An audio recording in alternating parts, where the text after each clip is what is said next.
Y la OFS. OFS, Orden Franciscana Seglar. Seglar. Bueno, pero son la terciana. La tercera. La referencia está no es OFM, sino OFM GOM, que son los y OFM. Y OFM, que son los fraticelli.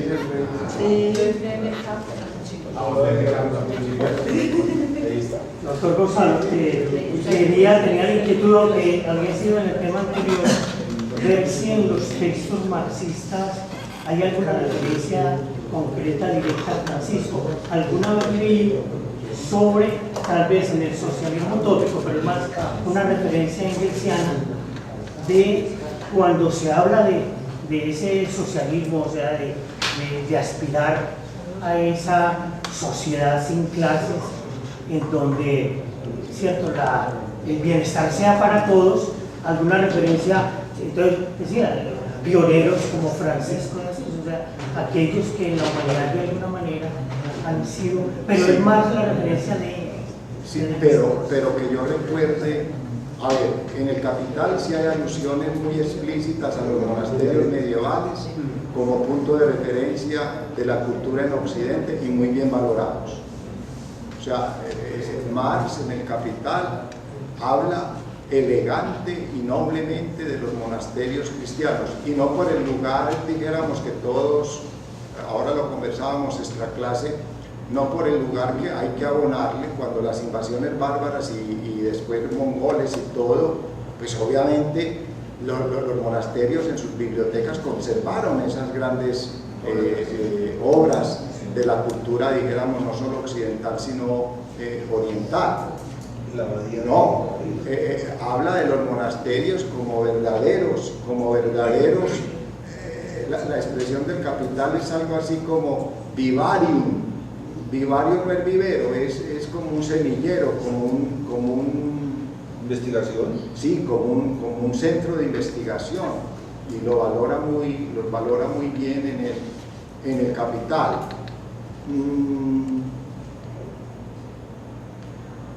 En los orígenes del cristianismo, Engels, que casi siempre se edita como un apéndice al origen de la familia, la propiedad privada y el Estado, texto muy difícil, pues hoy los estudios antropológicos, ustedes saben, ya han cuestionado muchas de las tesis de Engels, que estaban más bien basadas en los acercamientos antropológico-culturales de Morgan, pero en los orígenes del cristianismo, Engels plantea que el primer socialismo de la historia lo relata la comunidad de los Hechos de los Apóstoles, todos lo tenían en común. Entonces, Engels reconoce, como dijéramos, elemento primordial para efectos de una visión socialista, en el sentido incluso marxista, la comunidad primigenia cristiana, y eso lo reconocen los orígenes del cristianismo, que casi siempre se edita como un apéndice, vuelvo y repito, al origen de la familia, la propiedad privada y el Estado. Muchas veces no, por ejemplo en la edición de Bedú, del origen de la familia, la propiedad privada y el Estado no aparece, pero en la edición del Fondo de Cultura Económica sí aparece. Bueno, y ahí Engels es un exégeta, comienza a interpretar la figura de la bestia en el Apocalipsis, y comienza a interpretar la figura del 666,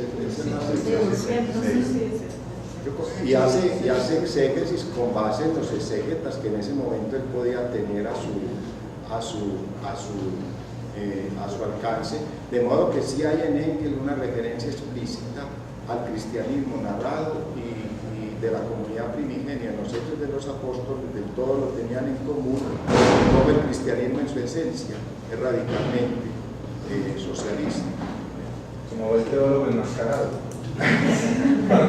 Por ejemplo, en los documentos... Eso diría Nietzsche, porque recuerden que Nietzsche con el marxismo también tiene unas disputas muy... ¿Qué hubiera dicho si hubieran los pergaminos del Qumran? ¿Era lo que se vio? Sí, ahí es donde uno ve que todos estos descubrimientos, por ejemplo, no solo de Qumran, sino lo que se hizo en el 47 de Nag Hammadi, donde se descubrieron los evangelios gnósticos, no a través de los padres de la iglesia, que nosotros nos habían llegado los evangelios gnósticos, eran por fragmentos de las críticas de los padres de la iglesia, en especial de Ireneo, al gnosticismo, ¿no? Ahora tenemos los evangelios gnósticos originales, tal como fueron descubiertos por un accidente en el 47 allá en esa ciudad del Alto Nilo, que es Nag Hammadi. Esa película que hicieron sobre el evangelio de Judas y que la iglesia tiene escondidos, eso está en el museo copto del Cairo, ¿no? Que la iglesia no tiene propiedad sobre esos, pero como la película hay que meterle, si no cama hay que meterle otra mierda. Entonces, claro, Nietzsche, ¿qué diría con el descubrimiento de Nag Hammadi? Nietzsche, ¿qué diría con el descubrimiento de los manuscritos del mar muerto, de los rollos del Corán? Yo creo que había hecho también una lectura médica y biológica, porque eso forma parte de la historia del cristianismo. El Evangelio de Tomás, que ya lo podemos leer en traducción española en Trota, es una delicia. Es decir, los logos que aparecen ahí son espléndidamente espléndidos para acercarse uno al Evangelio desde la visión gnóstica, espléndidos. Y ya que eso no está traducido al español, ya está traducido en Trota, en 2 volúmenes y con unas ediciones críticas muy buenas. Y en Norteamérica ni se diga, y en Francia ni se diga, sí que están estudiando los evangelios gnósticos, entre otras cosas. La versión que nos ha quedado no es en griego, sino en traducción copta. O sea, lo que se descubrió, pero el copto es un derivado del griego, de modo que uno puede leer en el copto lo que decía el texto griego, y los filólogos como Nietzsche sí que hubieran gozado con esas delicias de leer en copto. ¿Y todavía existe el cristianismo copto? Todavía existe en Egipto el cristianismo copto. Que no pasa por Roma, sino directamente desde medio de Jerusalén a Egipto. Y todavía no pasado por Roma. Y también existe cristianismo copto en ese país tan surtido que es Etiopía. Como la gente suele creer que árabe es musulmán, no, hay árabes cristianos, como los coptos. Una cosa es el árabe, otra cosa es el musulmán. Bueno,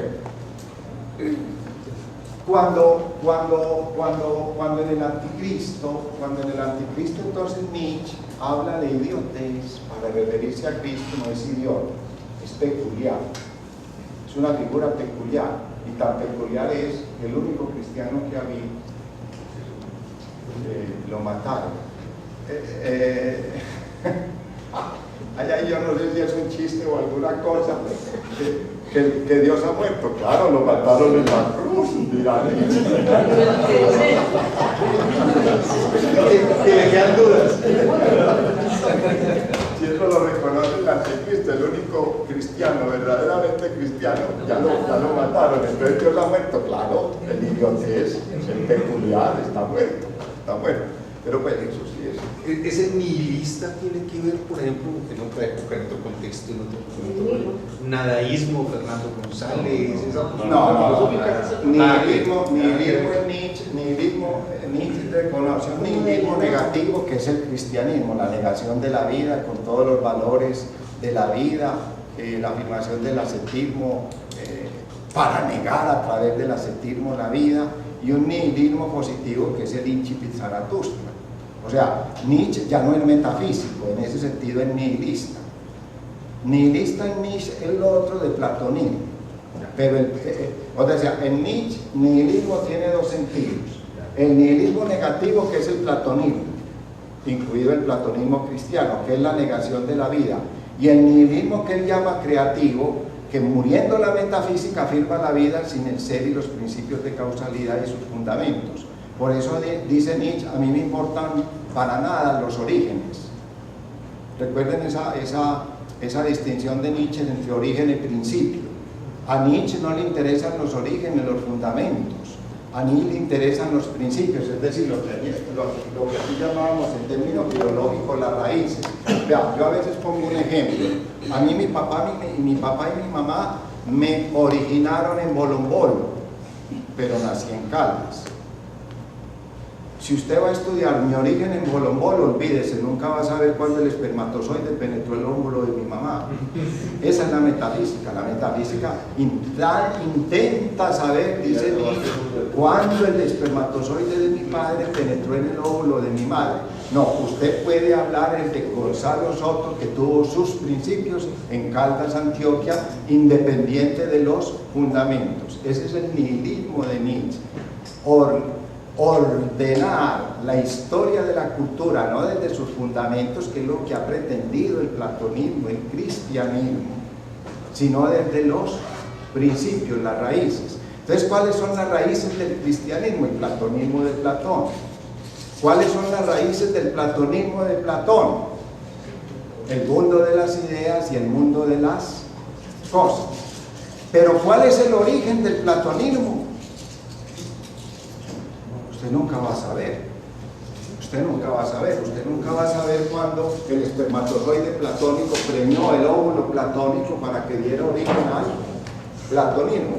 Lo que sabe es, vea, Platón escribió esto, y entonces ahí, en esas raíces, Gonzalo Soto, nacido en Caldas, usted puede estudiar el platonismo. Entonces, el nihilismo positivo de Nietzsche es la muerte de la metafísica, la muerte de los fundamentos, el fundamento cero, para, nadando en el abismo del sin fundamento, construir la vida sin fundamentos. Es una propuesta nihilista en el sentido, entonces usted está sufriendo, no traslade el dolor al más allá, goce el dolor, porque ahí hay una afirmación de la vida. Piense que en eso es muy franciscano. Usted tuvo un revés de fortuna, no haga lo de Job, Dios me lo dijo, Dios me lo quitó. No, afronte ese revés de fortuna vitalmente para, sin fundamentos, construir en ese abismo abismal de la nada del fundamento su proyecto vital. Incluso Nietzsche no dice proyecto vital, sino trayecto vital, porque es que si usted habla de proyecto vital, usted pone un punto A y un punto B. Nací, me originé y llegaré a, en términos cristianos, nací en la tierra y ideal cielo. No, hay trayectos vitales. Entonces cada vez hay que inventar la vida. Eso es vivir sin fundamentos. Es mucho más difícil que vivir con fundamentos. Cuando usted está agarrado a un fundamento, ya tiene la respuesta a todo problema. Cuando usted no está agarrado a ningún fundamento, tiene que inventar su trayecto vital en cada momento. Por eso dice Nietzsche, hay que vivir riesgosamente. El metafísico no vive riesgosamente, porque vive con fundamentos. Entonces ese es el nihilismo positivo de Nietzsche. En la nada del fundamento, porque estamos en el fundamento cero, en el abismo del sin fundamento, construir el trayecto vital. Muerta la metafísica, hay que vivir riesgosamente, hay que vivir peligrosamente, dice Nietzsche. Comentando Ortega y Gasset esa expresión de Nietzsche, hay que vivir peligrosamente.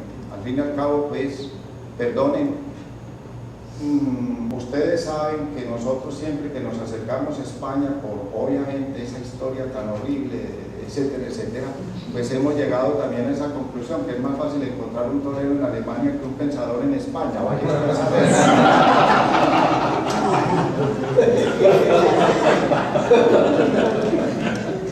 No, Ortega y Gasset, independiente de toda esa cosa, dicen que la vida es una metáfora muy bonita tomada de los toros. La vida es una faena tremenda, así comenta el vivir peligrosamente.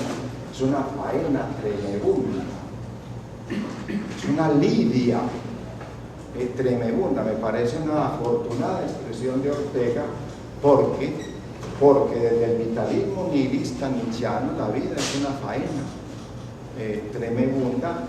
En la metafísica nacimos hechos, porque usted tiene los fundamentos.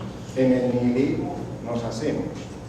No somos un participio hecho, sino un gerundio, haciéndonos. Ese es el vitalismo nietzscheano.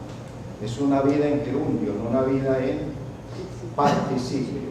Es un facendum, el gerundio, no un hecho, que es el fundamento metafísico.